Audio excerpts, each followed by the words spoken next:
I want us to get back to the question that I asked in the beginning. So, when Jesus picked up the basin and the towel, why didn't he wash the dishes? That would have been servanthood. That would have been helping out whoever the lowest person in the room was that was expected to clean up. That would have been a nice thing to do. And I'm asking that question in the context here so that we don't miss the point, because this is not about an act of service such as waiting on tables, Acts 6, or cleaning up after the Last Supper in this situation. This is very precisely about you and I understanding the very nature of Christian ministry as it's been entrusted to you and I, and every one of us here who have any kind of spiritual oversight over anyone. This message is for us, because we're called to be foot washers. Happy are you if you do them. So I have quite a few spiritual lessons, and I'd like to push through them if I may, hopefully not without value. But loving to the end requires that you assess your investment into the present situation in the longest term perspective as possible. So, just in the big picture, we're just going to use the little superficial illustration. Why didn't Jesus wash the dishes? That would have been an act of servanthood. Well, washing the dishes wasn't the objective of the lesson. The objective of the lesson was, how do you minister to those that are under your care? This is his last class before the crucifixion, and he's trying to get some lessons across. And he's been raising apostles and disciples, ones who follow him. And when the Great Commission is uttered out of his mouth after the resurrection, and he says, you're going to go forth into the whole world and you're going to preach the gospel, this is the big picture spiritual focus that Jesus is after.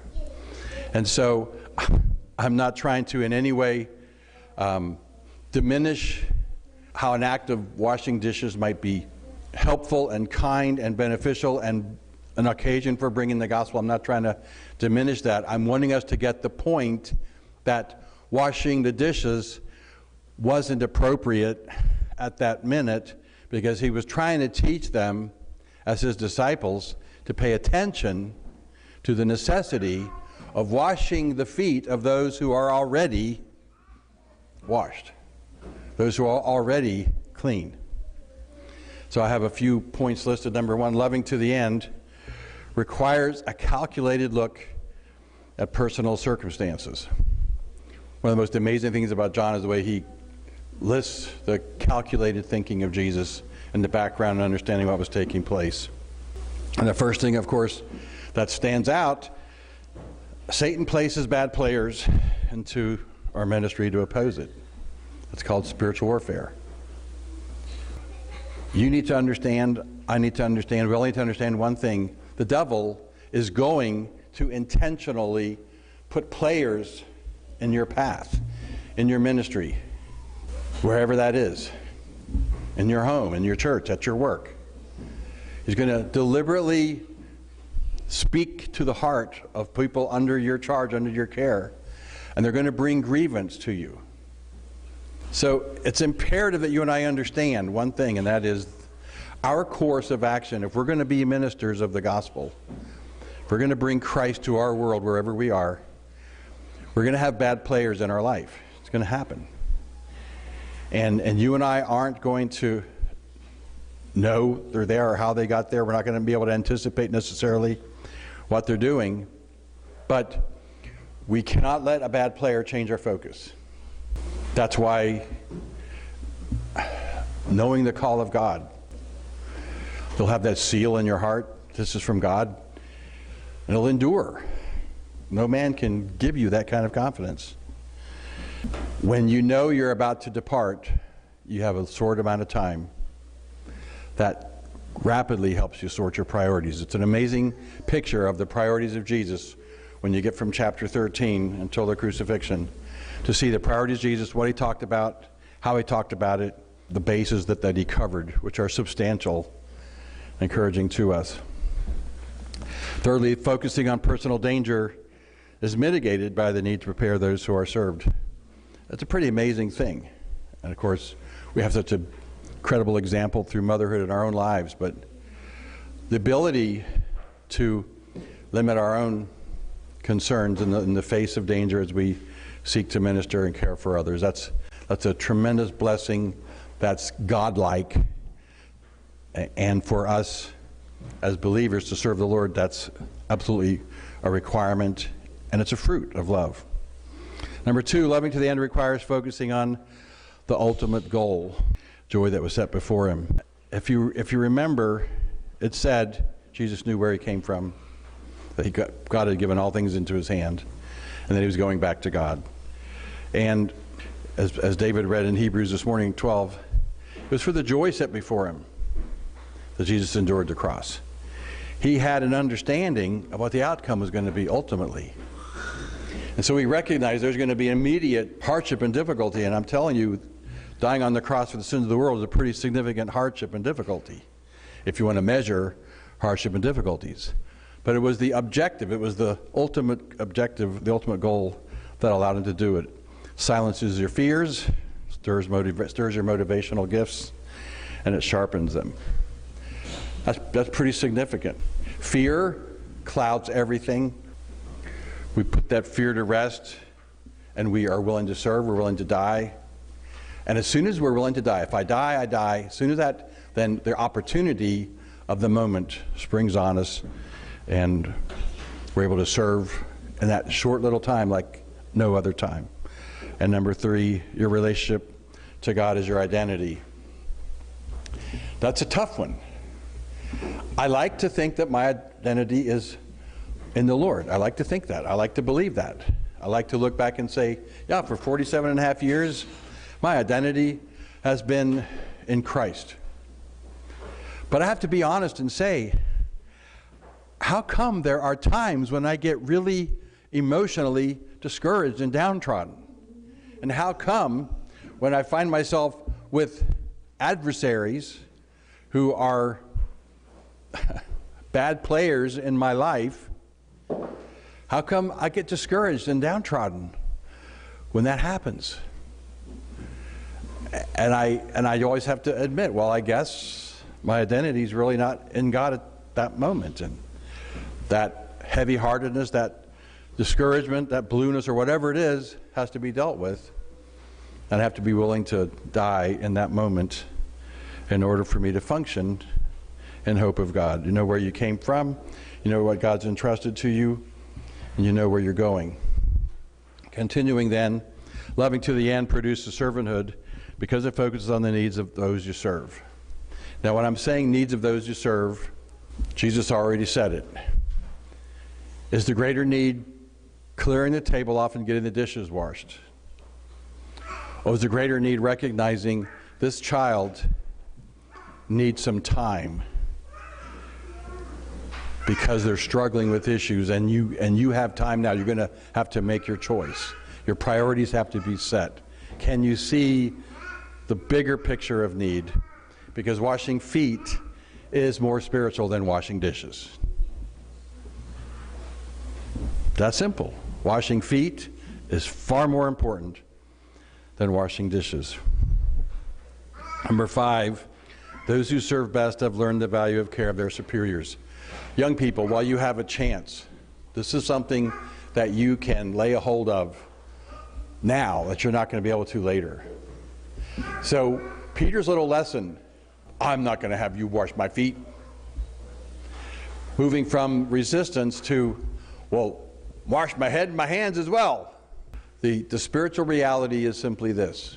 You must experience the cleansing power of Jesus in your own life first. And as you submit yourself to those who are over you, this is one of the most practical things.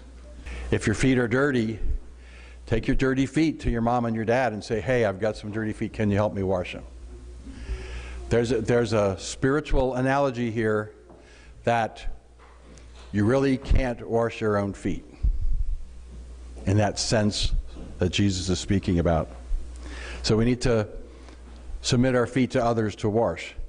But we're really talking about superiors.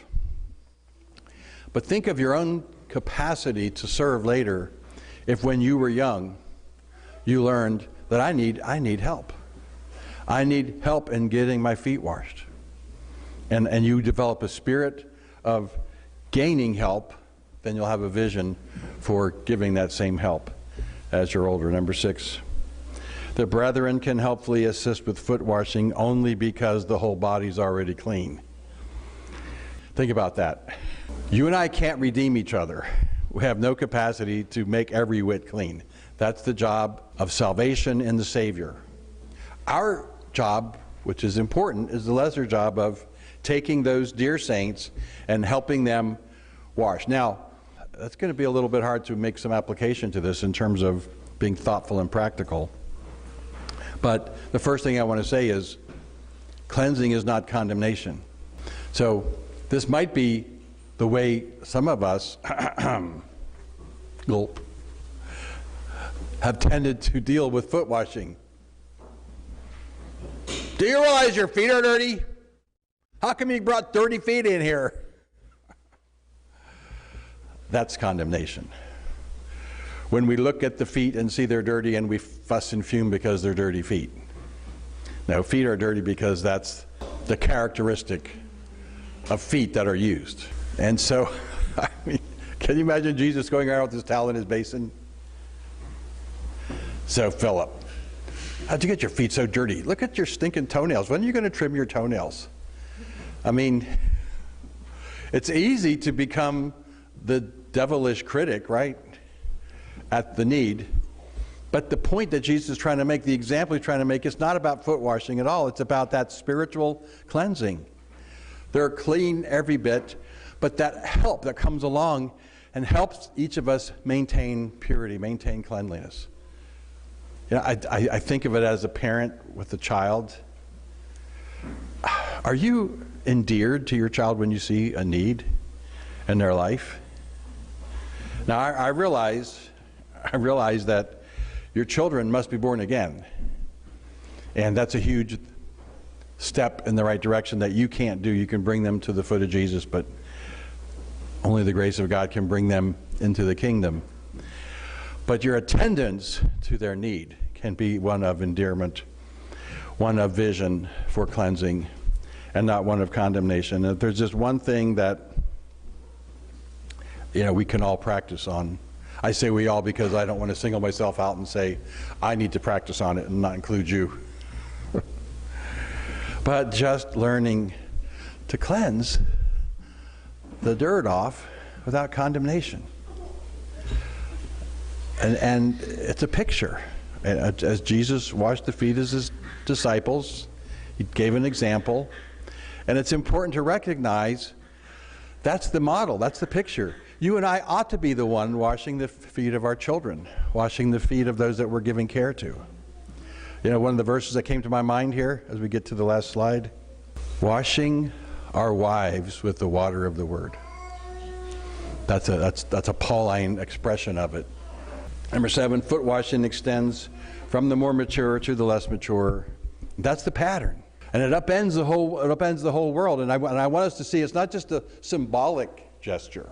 But this is why Peter had to say what he said in Acts 6. I'm sorry, we cannot abandon the ministry of the word to wait on tables.